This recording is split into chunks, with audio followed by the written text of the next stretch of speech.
ke sana nih, otomatis itu kita stang nggak boleh gini, tapi kita memindahkan berat badannya aja, otomatis dia akan belok. Kalau kita mau ngebut, salah satu caranya adalah kita lebih dekat dengan stang depannya. Jadi meruntuk lebih dekat ini. Jadi tumbuhan badan kita itu menekan ke depan supaya ada traksi kontrol ban depan.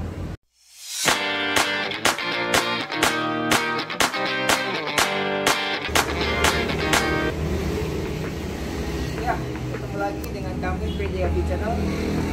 Guys, jadi berkendara itu bisa jadi menyenangkan, bisa jadi berbahaya. Tergantung bagaimana cara kita berkendara. Kalau di jalan raya, kita sering melihat aksi-aksi cornering yang ekstrim seperti itu, dan kita pengen coba, tapi kita belum tahu ilmunya juga itu bahaya. Jadi di hari ini PD Channel akan memberikan satu tips untuk cornering aman. Jadi kita sesuaikan dengan karakter motornya ya. Jadi kita boleh aja kita cornering, tapi kita lihat motor yang kita pakai dulu.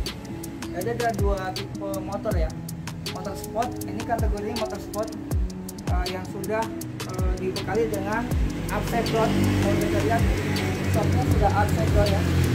Nah ini shock yang upside down ini itu sangat mendukung sekali untuk kita bisa cornering lebih lembab. Dan ada juga mode sport, coba shocknya dia belum upside down, masih teleskopik, masih seperti yang motor ini nih. Nah ini shocknya kategorinya teleskopik ya. Yang teleskopik seperti ini dengan yang sport seperti ini, cara berkendaranya itu beda guys. Jadi kalian jangan main cornering aja tapi nggak tahu caranya gitu ya. Untuk model yang sport seperti ini, dia titik rebahnya akan lebih jauh gitu. Cuma ingat lagi, kita juga harus melihat ban yang kita pakai. Kalau kondisi bannya itu ban kita pengen cornering atau kita di sirkuit, kita cenderung pakai bannya itu adalah soft compound. Tapi kalau kalian mau pakai untuk harian, untuk bekerja atau ke kantor atau kemana atau main, lebih baik kalian pakai ban yang hard compound atau komponen keras. Kenapa pakai komponen keras? Jadi dia itu bisa menyesuaikan, kadang-kadang hujan, kadang-kadang terang gitu. Jadi itu lebih bagus kalau untuk harian. Untuk soft compound kenapa rekomendasi untuk kecepatan tinggi? Jadi dia bisa mereduksi getaran lebih banyak kalau yang soft compound itu. Dan juga soft compound cenderung lebih bisa lengket dengan aspal. Jadi kalau kita miring dia tetap masih agak lengket dengan aspal, berbeda dengan yang komponen keras gitu ya. Nah dan cara menikung pun sebenarnya kita nggak perlu yang kayak orang-orang lautan tapi miring-miring kayak gitu. Kebanyakan mereka mungkin untuk style aja sih ya. Kalau gaya-gayaan ya gaya-gayaan ya, penting motor miring aja. Motor miring aja. Dan itu yang saya bilang di awal, berkendara itu bisa menyenangkan, bisa bahaya. Kategori yang miring-miring nggak berat-berat itu ada kategori yang pengendara yang berbahaya. Buat dia juga bahaya, buat pengendara juga bahaya gitu ya. Nah, ini saya contohin pakai motor ini ya. Nah, kalau kalian semua perhatiin ya, motor ini jarak kita dengan jarak stang itu pendek, dekat ya. Ini memungkinkan untuk kita berakselerasi lebih di tikungan, karena kita dapat dengan mudah menguasai gerakan dari stang ini. Meskipun sebenarnya kalau kita bilang kita tidak mengandalkan stang begini, tapi kita juga menggunakan berat badan kita. Contohnya gini, kita mau beloknya ke sana nih, otomatis itu kita stang nggak boleh gini, tapi kita memindahkan berat badannya aja, otomatis dia akan belok. Dan posisi kepala kita atau muka kita ini mengikuti arah tikungan. Misalnya kita mau belok ke kiri nih, kita belok ke kiri ini kayak gini aja cukup. Secara otomatis motor kita akan bergeser sedikit demi sedikit ke arah kiri gitu. Kalau kita perhatiin orang-orang suka yang gini-gini banget, itu sebenarnya nggak ada faedahnya. Nggak ada faedahnya. Kalau ada batu malah bisa jatuh, bukannya ini belok. Nah, saya bandingkan dengan motor-motor yang pakai stop teleskopik dan dia familiar. Nah,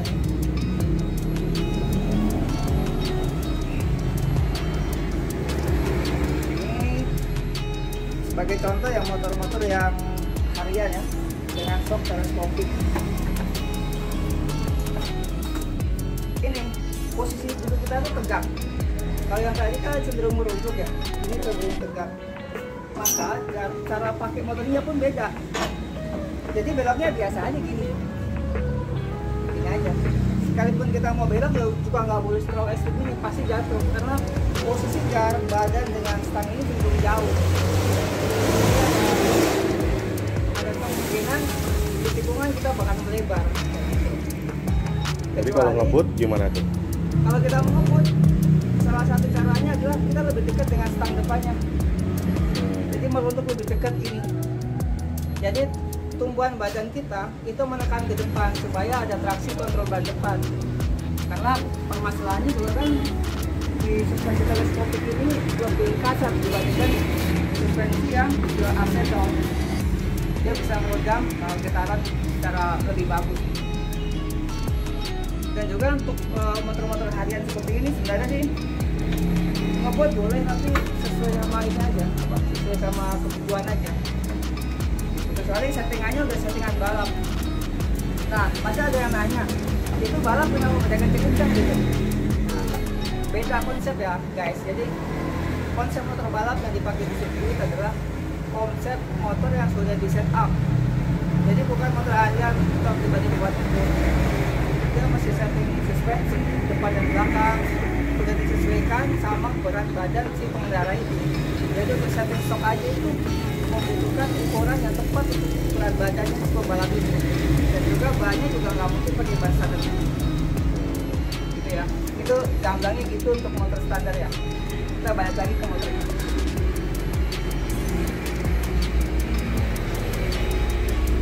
Jadi motor sport seperti ini udah dibekali dengan mapping ECU ya.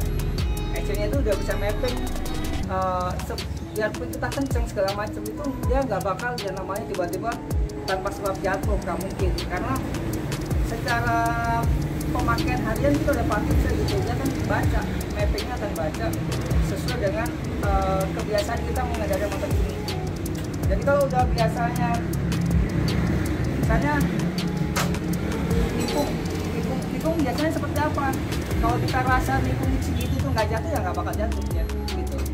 Yakin nggak jatuh tuh? Kan badannya miring banget dibanding motor. Tetap selama kita nggak over ya, misalnya nggak over itu dalam artian ada batas garis. Kalau kita lihat ban itu sebenarnya ukurannya bisa jadi ban juga bisa. Ini batas aman tuh di sini. Selama masih sekitar apa? Kalau dibilangnya kalau di MotoGP itu seukuran kartu dia masih nampak di aspal itu jarang terjadi crash, jarang. Kecuali permukaan aspal yang memang pada saat kita lewati motor. Nah itu juga penting juga nih, jadi ingat saya nih. Jadi Anda juga harus melihat pada saat kita riding itu posisinya kayak gimana, terang, mendung, atau hujan. Nah itu berpengaruh ke suhu aspal. Terutama kalau kalian mau riding kenceng di saat gerimis itu tidak disarankan ya. Gerimis itu jadi posisi aspal yang tadinya panas kan ngeluarin semacam kayak minyak ya, minyak lepas. Begitu dia kena gerimis, si minyak itu masih di permukaan, belum jalan kemana-mana tuh. Nah itu licin banget. Dan juga suhu dari panas ke dingin itu berpengaruh ke suhu ban juga. Jadi traksi ban dengan aspal itu kan secara otomatis berkurang. Jangan kalau hujan sekalian. Hujan sekalian itu berarti kan apa? Aspalnya bersih, nggak ada minyak di aspal, terus suhu ban kita udah sesuai, langsung hujan terus malah nggak apa-apa, atau panas sekalian malah nggak apa-apa. Itu kenapa kalau kita perhatiin MotoGP pun dia waktu cycling lap itu dia harus manasin ban dulu biar menyesuaikan suhu ban biar hangat dulu gitu. Kalau hujan dia ganti ban sekalian, ban basah sekalian gitu. Masalahnya kita konsepnya di konsep harian, jadi kita yang lebih bisa bisa menjaga ritme berkendara kita. Kita lihat nih Oh, berarti lagi gerimis sih, kita nggak usah ngebut. Hujan deras baru boleh. Kayak gitu. Jadi sudah cukup banyak sebenarnya kita omongin ya. Ya kalau dari pengalaman yang gue pakai sih pernah hujan deres. Nah gue juga cornering, rada miring juga, itu aman. Nggak ada slip sama sekali. Ya, yang pertama memang itu karena motor ini, misalnya kita pakai selama 3 tahun dengan orang yang sama, dia akan baca mapping selama 3 tahun orang pemakai yang pakai itu ya. Nanti orang yang pakai selama 3 tahun ini pindah motor lagi, dia akan merasakan sensasi motor yang beda lagi. Karena itu tadi mappingnya bacanya pasti akan beda. Tapi untuk yang berkaitan hujan ngebut gak apa-apa ya itu alasannya, karena si track itu sendiri sudah bersih gitu kan, udah bersih jadinya nggak ada minyak-minyak di track itu kayak gitu. Jadi bisa kita simpulin gini loh, berkendara itu bisa nyaman kalau kita juga mengerti karakter motor dengan karakter jalanannya kayak apa gitu.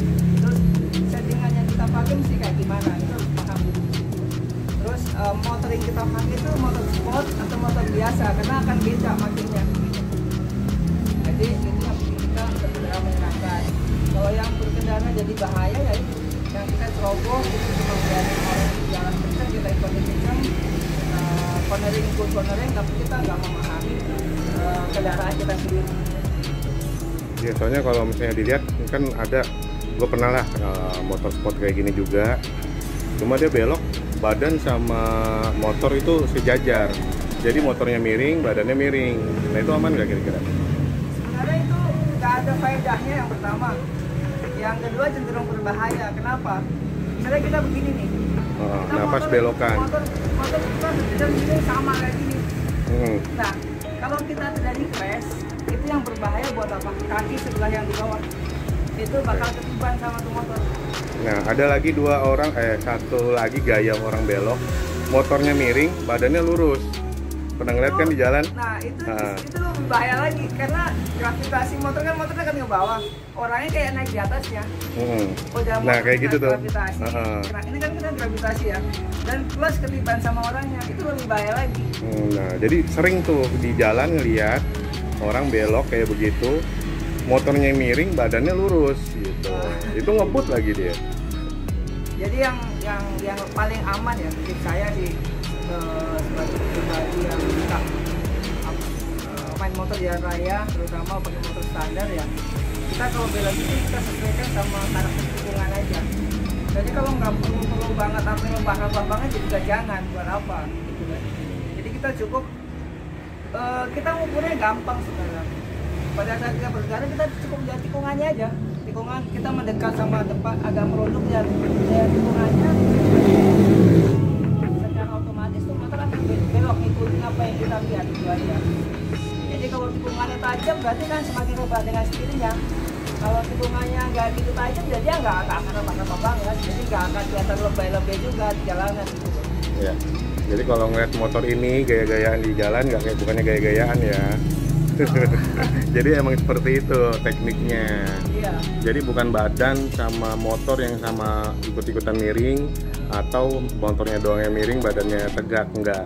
Jadi memang harus ya, matanya harus ke tikungan, badannya juga harus lebih.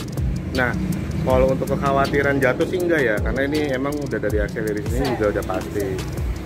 Untuk suspensi terutama R15 seri F series lah atau motor sport yang lain itu setelah suspensi juga udah disetting untuk kecepatan tinggi gitu.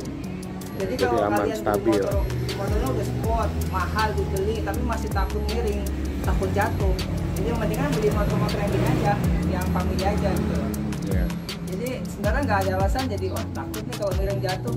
Karena si motor ini udah di reset sama ahlinya gitu. Dari pabrikannya lah. Untuk yang eksperimen seperti itu gitu. Cuma batasan ekstrimnya kita mesti coba ukur gitu. Jadi kalau kita punya motor itu kita mesti pahami banget sih karakter motornya itu. Jadi ada beberapa memang yang beda cara bawanya. Kalau misalnya kita pakai motor fairing naked gini, misalnya kita fairing gini ya, terus kita pakai lagi motor yang bisa kayak trail motor itu bakal beda lagi. Kalau kalian lihat supermoto tuh Kak. Supermoto itu beloknya ke kiri, tapi kenapa stang depan malah dibeloknya ke kanan? Jadi kayak nge-thread gitu. Jadi ya modelnya nge-thread. Itu beda loh. Jadi tekongannya ke kiri, tapi stangnya bisa belok ke kanan. Nah itu sebenarnya ya itulah maksudnya. Dari sisi karakter jalanan kan dia mainnya pasir, tanah juga. Kalau ini kan emang lebih ke aspal. Nah, jadi Beda lagi cara berkendaranya. Cari cara handlingnya lah gitu. Nah, gitu. Jadi mungkin kayak gitu aja ya ngobrol-ngobrolnya, atau kalau dibilang tutorial kita nanti kayak ngobrol kayak Saling sharing aja. sharing aja. Mudah-mudahan bermanfaat. Silakan untuk teman-teman yang mungkin lebih lebih tahu tentang pedagang yang baik atau pedagang yang aman atau safety ready, bisa komen di kolom komentar ya. Nanti kita next akan sharing lagi di video berikutnya dari beberapa komentar teman-teman yang ada di kolom komentar. Ya mungkin gitu aja video hari ini dari PDFJ. Kami bukan bermaksud menggurui, tapi cuma sharing ya. Yang boleh like, subscribe sama share ke teman-temannya, tolong like, share, dan komen juga, share ke teman-temannya. Dan yang sudah bisa kami ucapkan terima kasih. Sampai jumpa lagi.